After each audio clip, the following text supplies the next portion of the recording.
Matthieu 13e chapitre. Matthieu 13e chapitre. Et lire à partir du verset 44. Matthieu 13, verset 44. Le royaume des cieux est encore semblable à un trésor caché dans un champ. L'homme qui l'a trouvé le cache et dans sa joie, il va vendre tout ce qu'il a et achète ce champ. Le royaume des cieux est encore semblable à un marchand qui cherche de belles perles. Il a trouvé une perle de grand prix et il est allé vendre tout ce qu'il avait et l'a acheté. Prions Dieu afin qu'il bénisse sa parole. Notre Père, nous te remercions pour ta parole qui est devant nous ce matin. Et nous te remercions de ce que ta parole est vivante et qu'elle parle à nos cœurs et qu'elle nous emmène à comprendre qui tu es, ce que tu veux faire dans nos vies. Elle nous emmène, Seigneur, à t'aimer de plus en plus, mais aussi à aimer les gens autour de nous comme nous devrions les aimer. Et je prie, Seigneur, que cette parole, ce matin, puisse vraiment transformer nos cœurs et nous emmener à une vraie communion avec toi. Et cela, nous le prions par le nom de Jésus. Amen. Amen. Prenez vos places. Je dois dire qu'on est content de voir Bianca avec nous aussi ce matin. Elle qui vient, qui nous revient, mais elle vient évidemment du Nouveau-Brunswick quand même, parce que c'est là qu'elle demeure. Que le Seigneur la bénisse et la garde. OK, nous allons continuer ce matin sur l'une des paraboles du royaume. Comme vous savez, Matthieu 13, 13e chapitre, c'est un chapitre extrêmement important parce qu'il nous décrit le royaume de Dieu. Et comme vous savez, le Juif, lui, attendait le royaume de Dieu avec beaucoup d'anticipation. Il croyait effectivement que ce royaume, vous voyez, serait comme les prophètes l'avaient annoncé. Un royaume de paix, un royaume de bonheur et de justice. Seulement, lorsque Jésus, lui, est arrivé, Jésus a annoncé, comme je l'ai dit la semaine dernière, le mystère du royaume. Non pas qu'il y avait quelque chose de mystérieux dans le royaume, mais plutôt quelque chose que Dieu n'avait pas révélé auparavant. C'est-à-dire une période de temps où il n'y aurait pas de paix et de bonheur. Et c'est quelque chose que même les prophètes de l'Ancien Testament n'avaient pas vu. Eux, ils voyaient un royaume, comme j'ai dit, de bonheur, de paix et de joie, mais cette partie-là du royaume, ils ne l'avaient pas vue. Et ce que nous devons comprendre, vous et moi, là, ce que nous avons besoin de comprendre, c'est qu'effectivement, nous vivons ce temps, mais que ce temps tire à sa fin. Maintenant, nous avons devant nous deux paraboles. Deux paraboles qui, encore une fois, nous parlent du royaume de Dieu. Et nous pourrions intituler ces paraboles ou ce message, si vous voulez, la valeur inestimable du royaume. Mais encore une fois, il faut revenir en arrière un peu puis comprendre certaines choses. Il est important pour nous de se souvenir que Jésus parle de quelque chose là, qui, dans ce temps-là, était extrêmement bien connu. Les gens comprenaient de quoi il parlait. Mais c'est pour ça que c'est important pour moi de m'attarder pour quelques instants pour vous donner là, certaines explications dites culturelles et qui vont nous aider là, à vraiment comprendre ce qui se passe en arrière ici et afin de comprendre les vérités spirituelles qui se trouvent dans ces paraboles. Donc la première parabole est celle du trésor caché. Saviez-vous que du temps de Jésus, que c'était justement la coutume pour les gens de cacher leur argent dans la terre. Effectivement, l'historien Joséphus écrivait que la Palestine était une terre remplie de trésors. Pourquoi est-ce que les gens agissaient ainsi? Mais il y avait plusieurs bonnes raisons. D'abord, la première raison, c'est qu'il n'y avait pas des banques comme nous, on comprend, on a aujourd'hui, évidemment. Donc, on trouve un chapitre comme dans Matthieu 25, là, où Jésus parle encore du royaume de Dieu. Jésus parle justement d'un homme qui allait en voyage, mais qui, avant d'aller ce voyage, que ce monsieur ici donna ses biens à ses serviteurs, au moins une partie. Il donna, nous dit la Bible, 5 talents à l'un, 2 talents à un autre, et enfin un autre, 1 talent. Ceux qui avaient, vous vous rappelez l'histoire, là, ceux qui avaient 5 talents et 2 talents, allaient les investir dans quelque chose. Mais celui qui avait 1 talent, mais la Bible dit ceci, il alla faire un creux dans la terre et cacha l'argent de son maître. Mais il y avait une deuxième raison qui faisait que les gens cachaient leur argent dans la terre à ce moment-là. C'est que vous voyez, la Palestine, Israël, si vous voulez, était jusque-là la terre ou le pays le plus envahi par les armées étrangères. Et chaque fois que la Palestine était envahie, l'ennemi dépossédait le peuple juif. Et la seule façon pour lui d'éviter de tout perdre était de cacher leurs biens dans la terre. C'est ce qu'on faisait. Bien, voici, nous avons un homme qui se trouve dans un champ.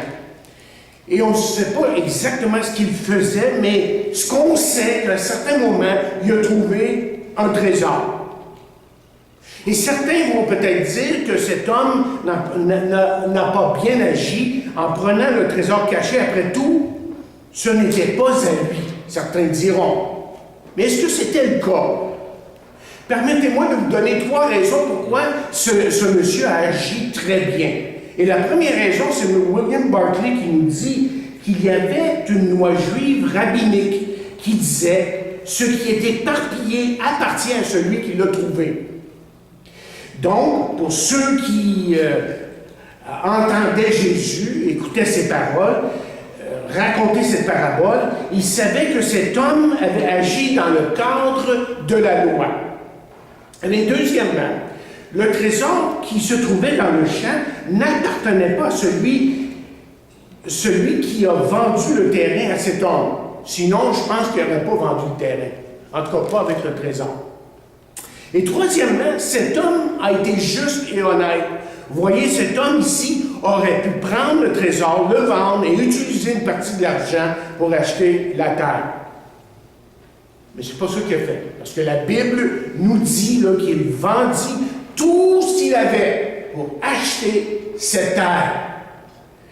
Pourtant, la loi de ce temps-là, la loi rabbinique, lui donnait le droit de prendre le trésor caché. Mais c'est évident ici que Jésus se référait à un homme qui était honnête et qui était hors de tout blanc.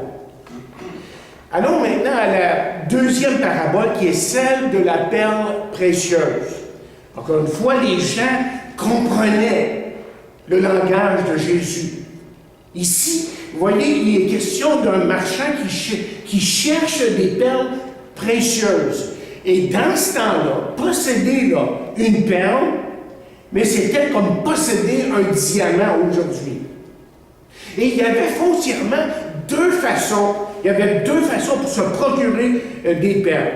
Une personne pouvait faire, par exemple, tous les marchés de la ville et espérer trouver des perles précieuses. Car si vous possédiez des perles, vous étiez considéré extrêmement riche. Ou une personne pouvait faire autre chose. Une personne pouvait aussi s'aventurer à plonger dans la mer pour trouver des perles précieuses dans des huîtres, évidemment. Mais ça, c'était un sport, comme vous savez, qui est très dangereux à cause des dangers que comporte la mer, les requins et d'autres animaux marins. J'ai dit tantôt que posséder des perles voulait dire qu'une personne était très riche. Et on nous raconte effectivement que les Égyptiens adoraient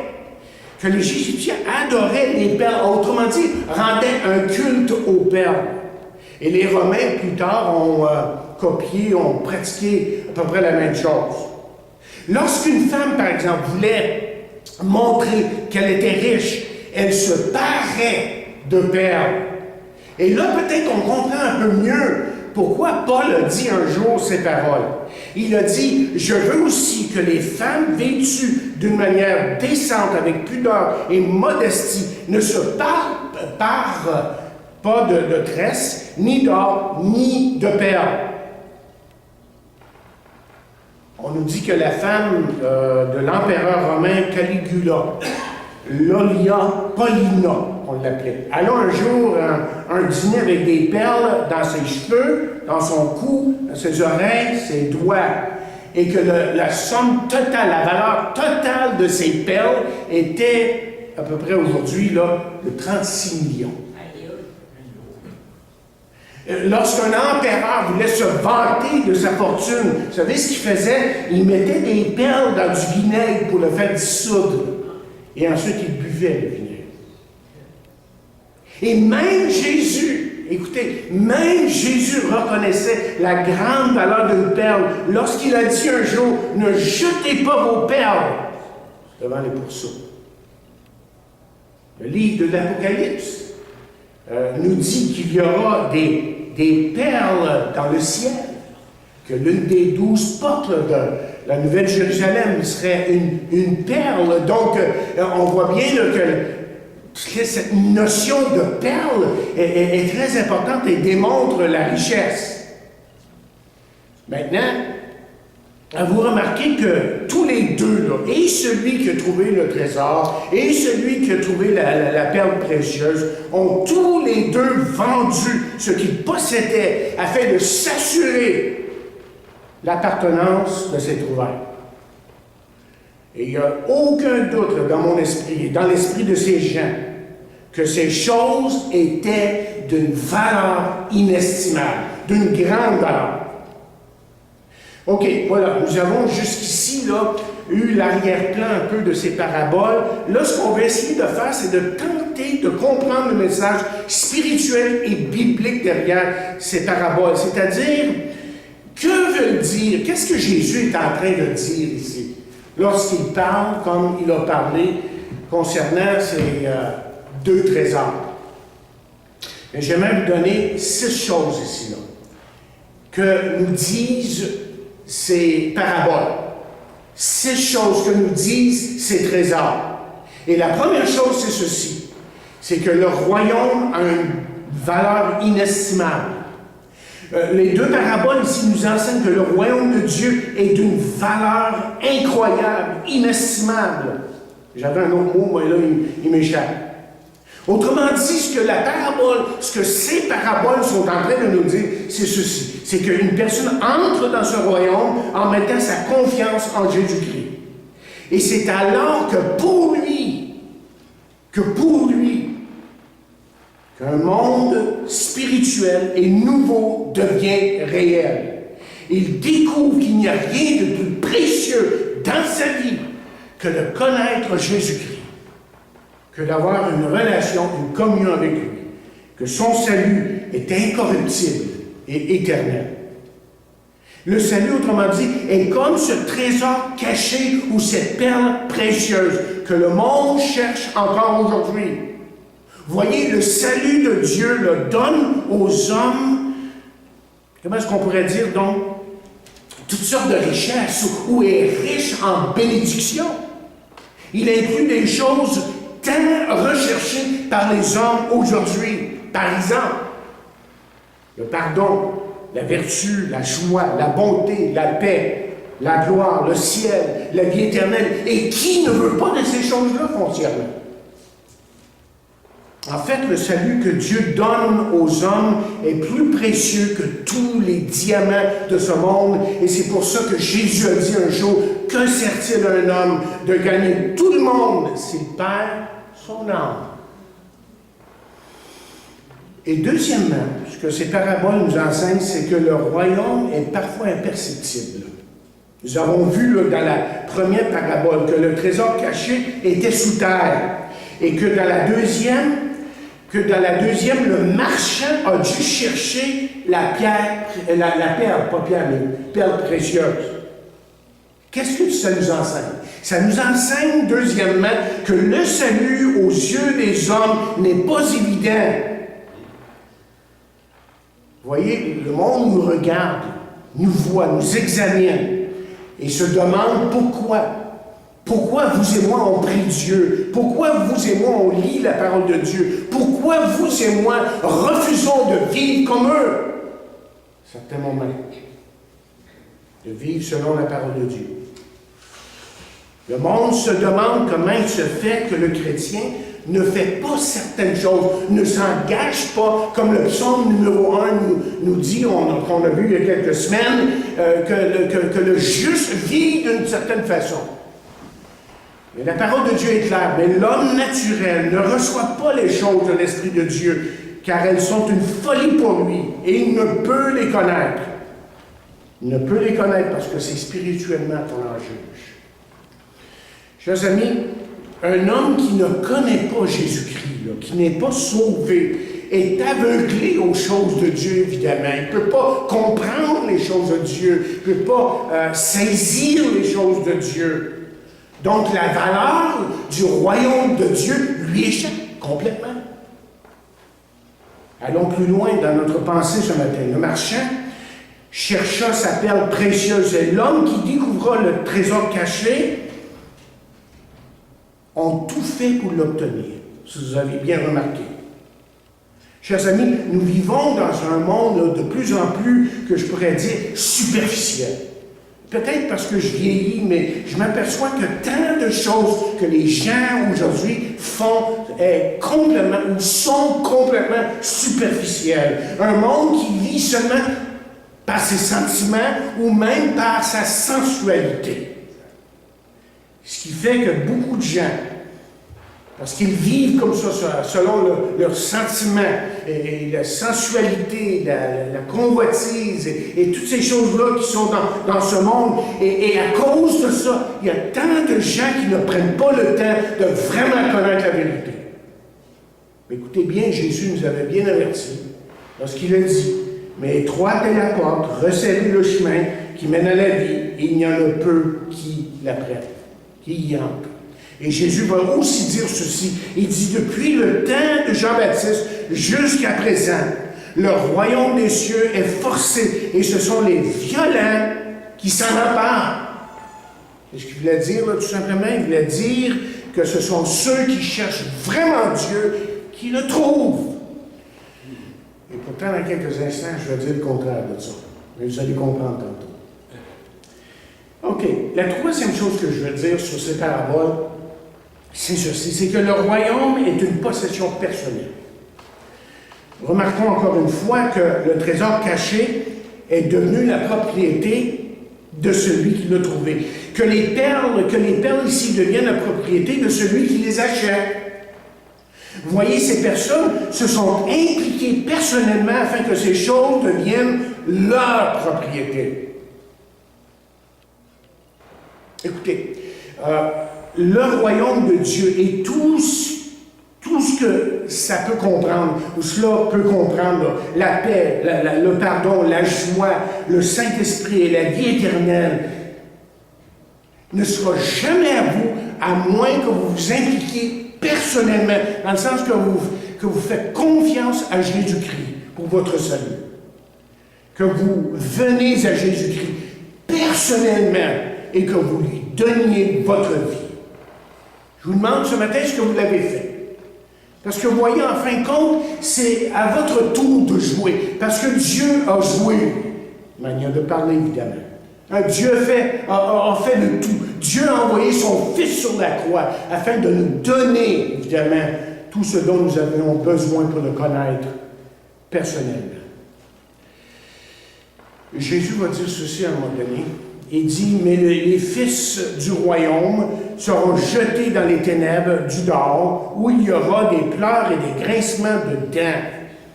Jésus parlait ici des Juifs qui avaient bien qu'il y avait, on pourrait dire, Bible en main, mais qui refusait de croire en lui. Et on comprend bien que croire en lui, c'est beaucoup plus qu'un assentiment intellectuel, mais que c'est de croire avec son cœur et de le confesser de notre bouche.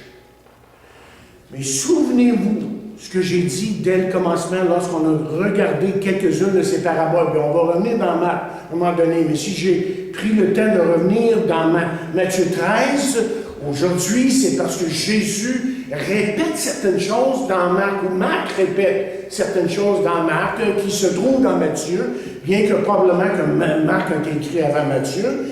Et c'est juste pour dire ici qu'il y a des parallèles dans la parole de Dieu, il y a des choses qui se répètent. Et je pense que s'il y a des choses qui se répètent, à certains moments, c'est parce que Dieu veut que nous portions attention aux choses qui sont dites dans la parole de Dieu, parce qu'elles sont tellement importantes.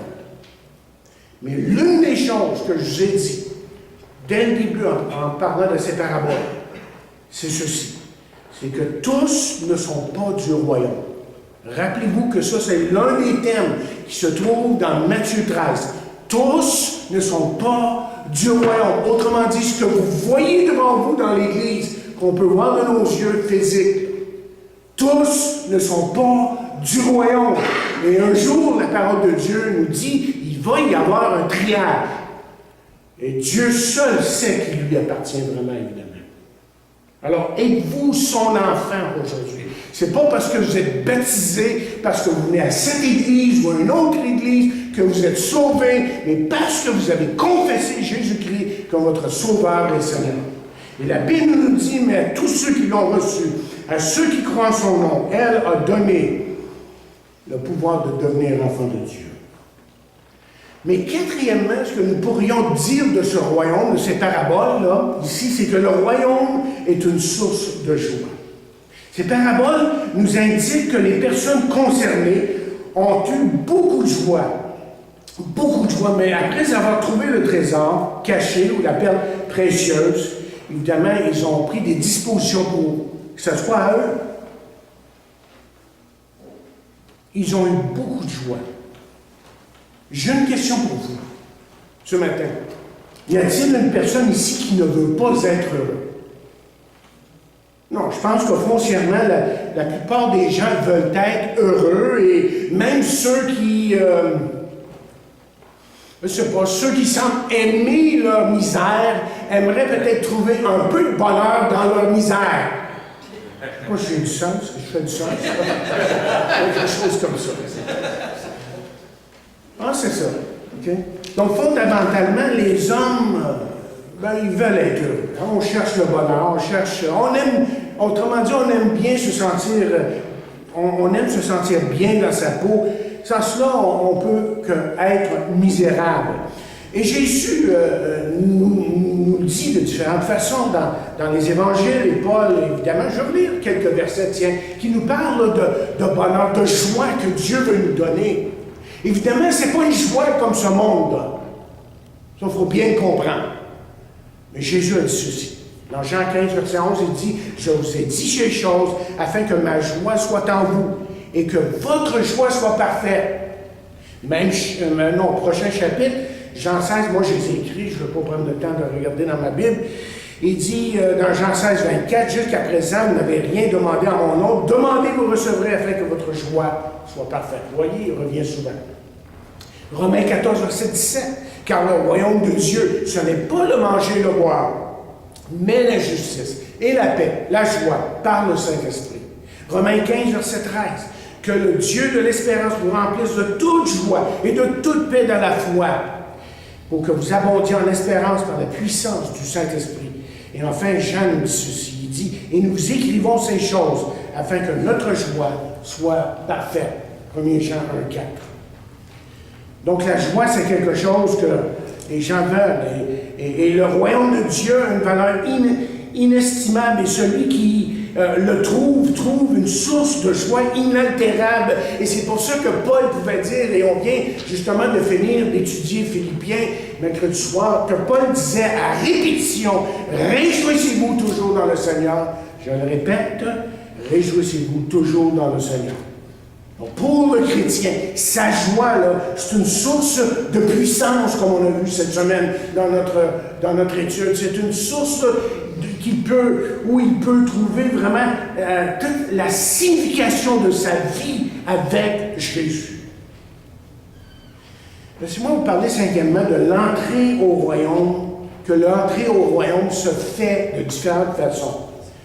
Parce que vous voyez, dans ces paraboles ici, il y a plusieurs similitudes. D'abord, dans chacune de ces paraboles, il y a un homme. Chacun a trouvé quelque chose de grande valeur. Ils ont tous les deux reconnu la grande valeur de leur trouvaille. Mais là, je veux que vous voyez qu'il y a aussi des différences dans ces paraboles, dans les deux exemples que Jésus nous donne là, de joie lorsqu'un homme trouve son trésor. Dans la parabole du trésor caché, justement, l'homme en question l'a trouvé. Je ne vais pas dire ça, parce que c'est pas vrai du tout. Par accident. OK? Pas vrai ça, mais je le dis comme ça, parce qu'on comprend ce qu'on veut dire. OK? Et dans la parabole de la perle précieuse, l'homme en question, lui, il la cherchait. Il trouve le trésor, mais lui, il la cherchait. L'un ne la cherchait pas, l'autre le cherchait vraiment. Et qu'est-ce que ça veut nous dire, ça? Bien, dans la première parabole, voici un homme qui est dans le champ. Il est peut-être en train de travailler sur la terre en tant qu'ouvrier. Et tout d'un coup, il trouve sa fortune.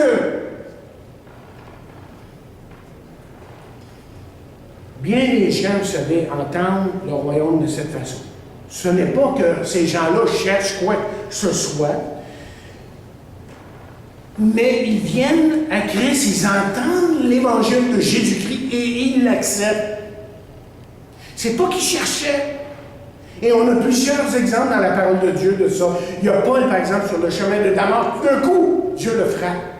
Il y a la femme samaritaine que Jésus a rencontrée, puis elle ne cherchait pas du salut, elle a passé à trouver toutes les réponses dans sa vie spirituelle. Il y a l'aveugle-né qui a été guéri par Jésus, mais aussi sauvé. Donc, il y a certains qui viennent là, dans une assemblée, parfois même pour se moquer de l'Évangile, mais qui après viennent à Christ. Charles Spurgeon, vous connaissez bien, un grand prédicateur du siècle dernier, il y a 2 siècles maintenant. Voici son bref témoignage de conversion. Il dit, lorsqu'il était un jeune homme, il allait à l'assemblée parce qu'il sentait que c'était la bonne chose à faire. Il dit de lui-même qu'il était religieux. Alors qu'il n'avait que 15 ans, il décida d'aller à l'église le jour de l'an. Mais il dit, cette journée-là, il y avait une grosse tempête de neige et il ne pouvait pas aller à l'église qu'il avait l'habitude d'aller. Il décida d'aller à une petite église méthodiste, pas loin de chez lui. Le prédicateur qui devait apporter la parole, il le raconte, ne pouvait pas se rendre à cause de la tempête. Alors, un des officiers de la dite église se leva pour diriger la réunion. Il y avait à peu près 15 personnes à l'assemblée ce jour-là. Selon Spurgeon, cet homme était vraiment stupide parce qu'il répétait toujours le même verset et il semblait n'avoir rien à dire. Et il lisait continuellement ce verset dans le psaume 22, verset 28. Toutes les extrémités de la terre penseront à l'Éternel et se tourneront vers lui. Toutes les extrémités de la terre penseront à l'Éternel et se tourneront vers lui. Puis répétez ça. Et tout d'un coup, le prédicateur se tournant vers Spurgeon et lui dit, « Jeune homme, tu m'as l'air très misérable. Tu seras toujours misérable. Et dans cette vie et dans la mort, à moins que tu n'obéisses à mon texte. » T'as pas mal direct, hein? Parle pas comme ça aujourd'hui. Alors le prédicateur cria. Il a littéralement crié, selon ce que Spurgeon nous raconte. « Jeune homme, regarde à Jésus! » Et Spurgeon a dit, « J'ai regardé à Jésus et j'ai vu Jésus et Jésus a tout dissipé mes craintes et mon péché et j'ai pu connaître le Fils de Dieu. » Spurgeon ne cherchait pas. Mais la parole de Dieu travaillait dans son cœur. Et Spurgeon est devenu un des plus grands hommes de Dieu, de tous les temps, un des plus grands prédicateurs, en tout cas. En tout cas, on peut dire ceci, c'est que l'homme stupide avait fait son travail. Certains semblent chercher quoi que ce soit, et pourtant, ils viennent à Dieu. OK, le marchand qui cherche à Pellerin est très différent. Il sait exactement ce qu'il cherche. Il ne se contente pas avec ce qui est superficiel. Il veut vraiment quelque chose de valeur. Peut-être qu'on pourrait utiliser l'exemple, de l'Éthiopien dans Matthieu 8e chapitre. Et là, on lit quelques-uns des versets. On sait que on peut lire, à partir du verset 26, il dit « Un ange du Seigneur s'adressa à Philippe, lui dit « Lève-toi et va du côté du midi sur le chemin qui descend de Jérusalem à Gaza, celui qui est désert. » Il se leva et dit « Voici un Éthiopien, un eunuque, ministre de Cadence, reine d'Éthiopie, et surintendant de tous ses trésors, venu à Jérusalem pour adorer, s'en retournait assis sur son char et il lisait le prophète Isaïe. L'Esprit dit à Philippe, avance et approche-toi de ce char. Philippe a couru et entendu l'Éthiopien qui lisait le prophète Isaïe et lui dit, comprends-tu ce que tu lis? Il répondit, comment le pourrais-je si quelqu'un ne me guide? Il invita Philippe à monter et à s'asseoir avec lui. Le passage de l'Écriture qu'il lisait était celui-ci. Il a été mené comme une brebis à la boucherie et comme un agneau muet devant celui qui le tond. Il n'a point ouvert la bouche. Dans son humiliation, son jugement a été levé et sa postérité qui la dépeindra, car sa vie a été retranchée de la terre. L'eunuque dit à Philippe, je te prie, de qui le prophète parle-t-il ainsi? Est-ce de lui-même ou de quelqu'un d'autre?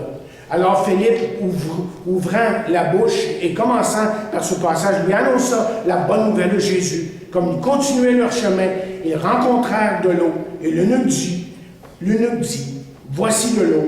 Qu'est-ce qui empêche que je sois baptisé? Philippe dit, si tu crois dans ton cœur, cela est possible.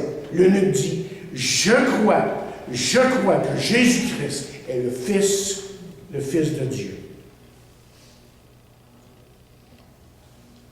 Alors, on voit là un exemple d'une personne qui cherche ardemment à comprendre les choses de Dieu. Ce sont des personnes qui cherchent à savoir c'est quoi le vrai pardon, la vraie joie, la vraie paix, c'est quoi la vie éternelle, la mort après la vie, là, et tout ça, on veut comprendre.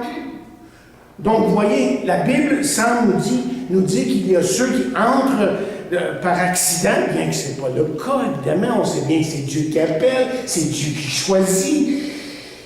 Mais il y a ceux qui cherchent vraiment, et peut-être que tout ce que c'est en train de nous dire, tout ça, là, c'est que les résultats, on les laisse à Dieu, et que notre tâche, nous, aujourd'hui, en tant qu'Église locale et en tant qu'enfant de Dieu, en tant que chrétien, c'est d'annoncer la bonne nouvelle de Jésus-Christ. Et sixièmement, le royaume devient personnel par une transaction. Et remarquez dans cette parabole ici que chaque homme a acheté sa fortune. Est-ce que ça pourrait signifier que le salut s'achète? Est-ce que c'est ça qu'on devrait déduire de ce passage? Mais il faut toujours faire attention lorsqu'on interprète une parabole. Ce qui est important de comprendre, c'est qu'une parabole, normalement, est en train de nous enseigner un message particulier. Et cette parabole ici, ce qu'elle nous enseigne, c'est que le royaume de Dieu est d'une grande, grande valeur, une valeur inestimable. Parce que vous voyez, il ne faut jamais mettre en conflit une partie de la Bible avec une autre partie de la Bible. La Bible est catégorique. Le salut ne s'achète pas. C'est par pure grâce, par un acte de foi. En fait, la grâce, c'est le geste de Dieu posé pour nous. Et la foi ici, c'est tout simplement le geste que je pose envers Dieu. Et qu'est-ce que la Bible nous dit? C'est par la grâce que vous êtes sauvés, par le moyen de la foi. Et cela ne vient pas de vous, c'est le don de Dieu. Mais peut-être que la question qui pourrait se poser, je vais aller vite ici parce que je vois que le temps est déjà passé, qu'est-ce qui empêche les gens de vraiment venir à Christ? C'est peut-être que l'histoire du jeune homme riche nous dit un petit peu ce qui empêche les gens de vraiment venir à Christ. Vous vous rappelez de ce jeune homme qui est venu à Jésus et qui lui a dit, « Bon maître, peux-tu me dire comment je peux avoir la vie éternelle? » « Bon maître, Jésus l'a repris sur celle-là, il a dit, bon, mais là, tu m'appelles bon. C'est très significatif ce que tu dis là. Faut que tu reconnaisses qu'il y en a un seul qui est bon. Dieu, évidemment. En tout cas, ce jeune homme-là avait ce désir d'avoir la vie éternelle, mais il y avait un grave problème dans sa vie. C'est qu'on découvre que ses richesses venaient avant Dieu. Pour ce jeune homme, il y avait un prix à payer, mais il n'était pas prêt à payer ce prix. Et comprenez-moi bien que je ne dis pas ici que ce jeune homme aurait été sauvé s'il avait abandonné ses richesses. C'est pas ça le point. Le point, c'est que ses richesses l'empêchaient de venir à Christ. Parce que la Bible, encore une fois, est claire. Ce n'est point par les œuvres, afin que personne, mais personne, ne se glorifie. Et Jésus a dit beaucoup d'autres choses, mais on voit bien que même il va dire, je pense que je l'ai écrit ici dans mes feuilles, juste pour que j'aille à tourner dans ma Bible. En tout cas, il dit que si on veut être son disciple, qu'il faut porter sa croix et marcher fidèlement avec lui. Et qu'est-ce que ça nous dit, ça? Ben, c'est parce que des fois, si on veut vraiment être disciple de Jésus-Christ, si on ne fait pas attention, il peut y avoir des choses qui nous empêchent de le faire. Et pour les uns, certains sont empêchés de venir à Christ à cause de leur religion, évidemment. D'autres, c'est par leur tracon, on l'a vu dans la parabole du semeur. D'autres, c'est à cause des amis autour d'eux. D'autres ne viennent pas à Christ à cause de leur orgueil, leur philosophie, leur péché et bien d'autres choses. Voyez ce que Jésus était en train de dire à ce jeune homme, le jeune homme riche, là, à ce jeune homme qui cherchait tellement à avoir la vie éternelle. C'est que Jésus est en train de dire, si tu veux mon trésor, tu dois abandonner tes trésors. Si tu veux mon trésor, tu dois abandonner tes trésors. Et peut-être que c'est ça qu'il est en train de nous dire ce matin, que si vous ne connaissez pas Jésus-Christ vraiment dans votre vie, c'est que vous tenez à quelque chose, à une unité peut-être, une philosophie. Peut-être que vous pensez que parce que vous êtes baptiste ou presbytérien, pentecôtiste ou autre, que là vous êtes correct, que vous êtes sauvé. Rien de ça n'est vrai. Il y a juste Jésus qui sauve. Le royaume de Dieu, ce que Jésus veut nous enseigner dans cette parabole, est d'une valeur inestimable. Qu'est-ce qui peut remplacer le pardon de Dieu? Qu'est-ce qui peut remplacer le pardon que Dieu nous a donné par Jésus? Qu'est-ce qui peut remplacer la paix et la joie et la certitude de notre salut? Eh bien, il ne pensait absolument rien. C'est pour ça que Jésus est venu dans nos vies. Et c'est pour ça que nous découvrons ensemble, tranquillement, là, cette valeur inestimable du royaume de Dieu. Ce royaume qui est en nous et qui veut se projeter sur un monde qui a tellement besoin de lui aujourd'hui. Et j'espère qu'on va en faire un devoir pour chacun de nous, là, que d'être, ce que Jésus a dit un jour, la lumière du monde. Prions. Seigneur, que cette parole ici nous aide à comprendre la grandeur de ton salut. Que c'est merveilleux, que c'est glorieux, et que nous avons besoin de le chérir et de le vivre aussi. Et ça pour ta gloire et pour ton honneur. Nous le prions. Amen.